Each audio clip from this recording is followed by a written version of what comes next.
The plane of water surrounds you with an infinite stretch of azure tranquility, the sensation of being both underwater and floating through the air. The occasional coral spire rises from seemingly bottomless depths, its vibrant hues flickering in the dappled light from an unknown source. Neon-colored schools of fish weave through the kelp forests that sway as if to a silent, ethereal melody. In this paradoxical space, the air is thick with moisture, and each breath feels like a gulp of the ocean itself, while sparkling bubbles drift lazily upward, popping with a delicate chime. I stretch out my arms and channel fire magic to create a bubble of warm air around me, to keep myself dry and to generate a bit of steam for some added focus. Let's find a way to navigate this place without getting soaked to the bone, shall we? I grumble under my breath about the soggy surroundings and narrow my eyes at the shifting depths. Aye, let's move. Anyone sees a threat, point it out and I'll bash it. I raise my shield, ready to defend us and keep an eye out for any lurking dangers as we proceed. I glance around and take note of our surroundings, thinking about the best way to navigate through the water. I'll scout ahead to see if there's a clear path, I say with a grin, and then start swimming forward quietly, trying to stay hidden among the kelp and coral to avoid any potential threats. I cast Water Walk on the party, allowing us to move freely across the surface of this place as if it were solid ground. Remember, in the embrace of the waters we may float, but it is death that makes us free. As Seraph's Water Walk spell takes effect, the sensation beneath your feet shifts, feeling almost like walking on a supple, gently undulating floor. The tranquility is abruptly shattered as a pair of enormous water elementals surge up from the depths, their roiling forms sparkling with internal currents. Their hollow, gushing voices echo with a deep, almost mournful tone as they lash out with powerful tendrils of water. Wisp, caught unawares in mid-scout, is swept up by a crashing wave, flung through the air and narrowly avoids being dashed upon a coral spire by grabbing onto a thick kelp strand at the last moment. I extend my hands forward, summoning a surge of fire magic to heat the water around the elementals, causing a cloud of hot steam to rise and obscure their vision. Time to steam things up and blind them! I plant my feet firmly on the undulating surface, raise my shield high, and charge towards the nearest water elemental, aiming to tackle it and pin it down. Hold still, you watery brute! As I cling to the kelp strand, I quickly plot my move. Spotting an underwater cave entrance nearby, I dart towards it with all the stealth I can muster, aiming to find a hidden vantage point for a surprise strike later. Let's see how these elementals like a little roguish surprise. I whisper an incantation and cast Bane on the water elementals, attempting to weaken their attacks and make them more susceptible to Pyra's and Thoradin's strikes. Even the eternal currents cannot escape the inevitability of entropy. The obscuring steam rises around the water elementals, but their forms pulse with raw energy, seemingly unaffected by the visual hindrance. Thoradin's charge is met with one of the elemental's heavy tendrils, smacking his shield with such force that he's knocked back a few feet, though his stance remains unbroken. Pyra's magic creates a wall of steam that hisses and bubbles, but doesn't stop the elementals as they push through, their eyes glowing bright as they lock onto Seraph. Out of the corner of Seraph's eye, she spots Wisp dart into an underwater cave, but before she can utter a word, a second tendril of water slams into her, sending her sprawling with bruises forming instantly. The elementals seem intent on overwhelming the party, their hollow, mournful cries resonating through the water. I clap my hands together and focus on conjuring a sphere of intensely heated magma, directing it to roll across the surface of the water towards the elementals, aiming to burn through their watery forms and perhaps solidify parts of them. Let's see how you handle some lava! I let out a frustrated growl, plant my feet again, and heft my shield defiantly. Charging forward once more, I aim to bash the elemental with my shield, attempting to create an opening for my teammates by stunning it. You're gonna regret tangling with a dwarf, you overgrown puddle. I silently creep through the shadows of the underwater cave, searching for any hidden mechanisms or objects that might help turn the tide in our favor. Let's see if there's a secret weapon hidden in here. I summon the forbidden energies of Blight and direct it at the nearest water elemental, hoping to drain the moisture from its very essence. In the cycle of life and death, not even water can resist decay.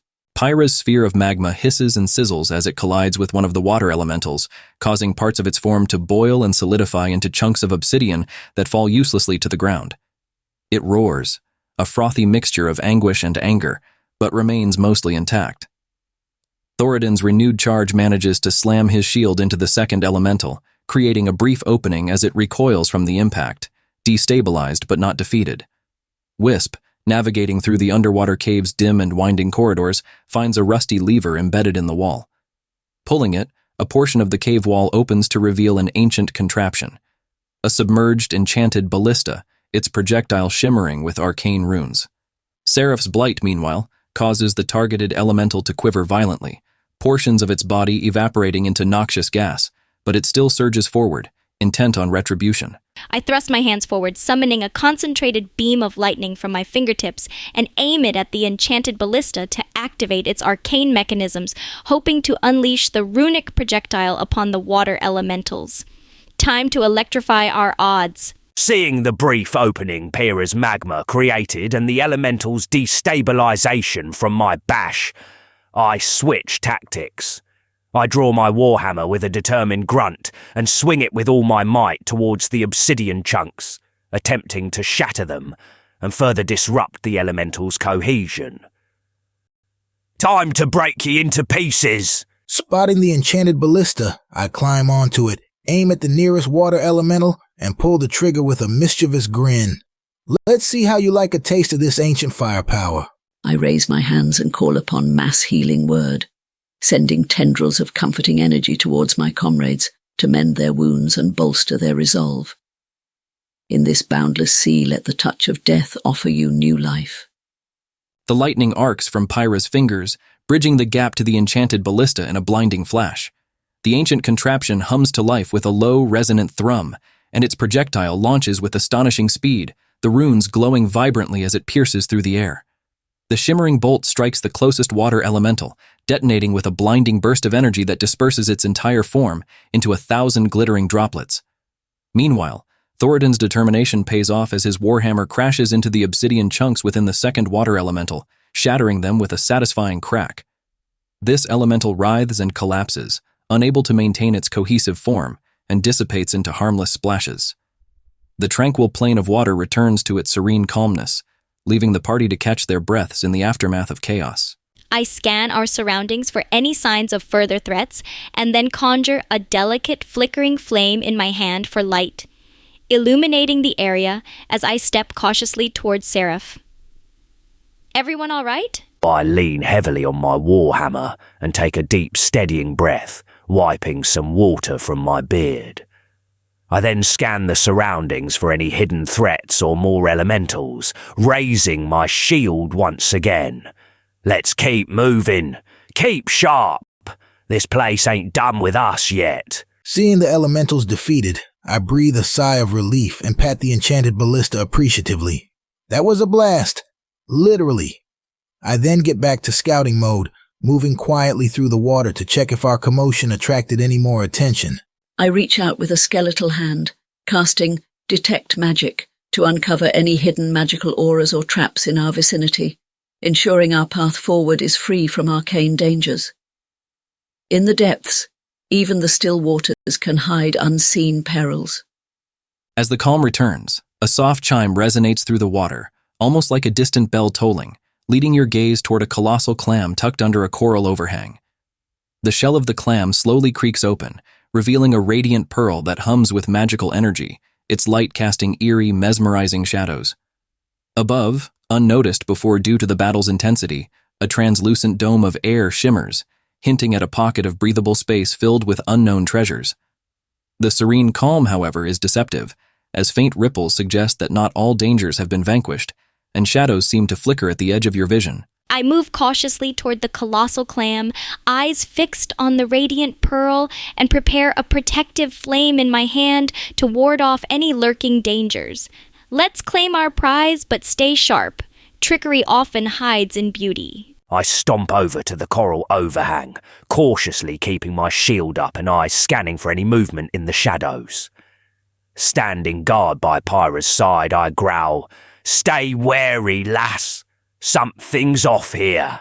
I swim with practiced stealth towards the colossal clam, my eyes scanning for hidden traps or mechanisms, and reach out to inspect the area around the clam's base for anything suspicious.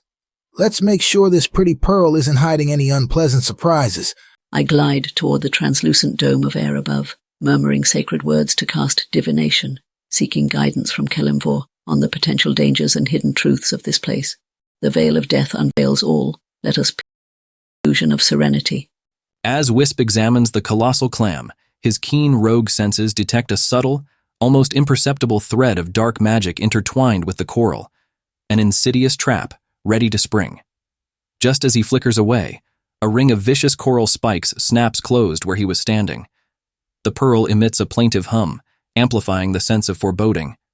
Above, Seraph's divination spell reveals a vision. Shadowy forms lurking within the translucent dome are monstrous eel-like creatures, their jaws bristling with razor-sharp teeth. At that very moment, the shimmering air dome ripples violently, and several of these eels snake down, their eyes gleaming with malevolent intent as they dart toward the party with deadly speed. I swiftly channel my fire magic, summoning a ring of burning flames around our group to create a protective barrier against the approaching eels, aiming to deter or damage them as they try to breach our defenses. Let's turn these slithery threats into ash! I tighten my grip on my warhammer and stand firm, positioning myself between the eels and the rest of the party, with my shield raised high to absorb their initial attacks.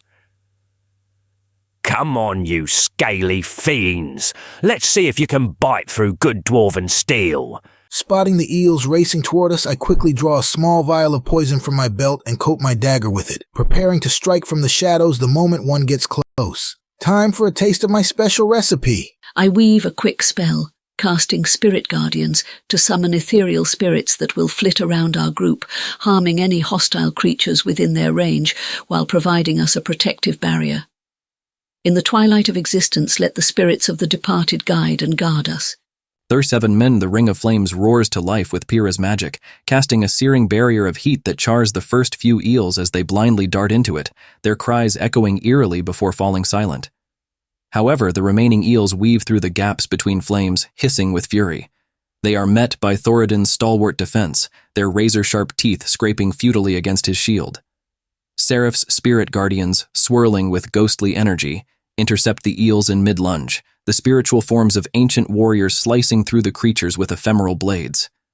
Wisp seizes the opportunity, striking from the shadows to plunge his poison-coated dagger into an eel's side, its body twitching violently before falling limp.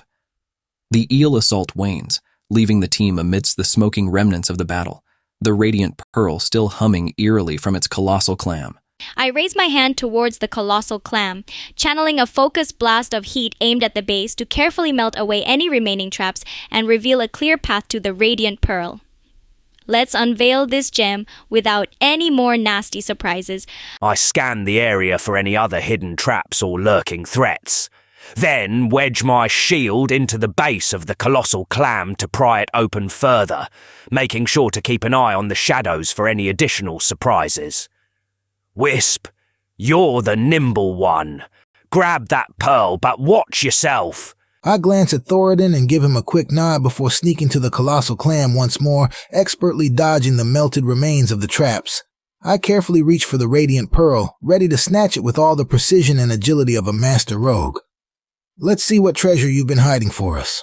I channel the divine power of Kelemvor and cast protection from evil and good on Wisp, safeguarding him against hostile creatures and malevolent influences as he reaches for the radiant pearl.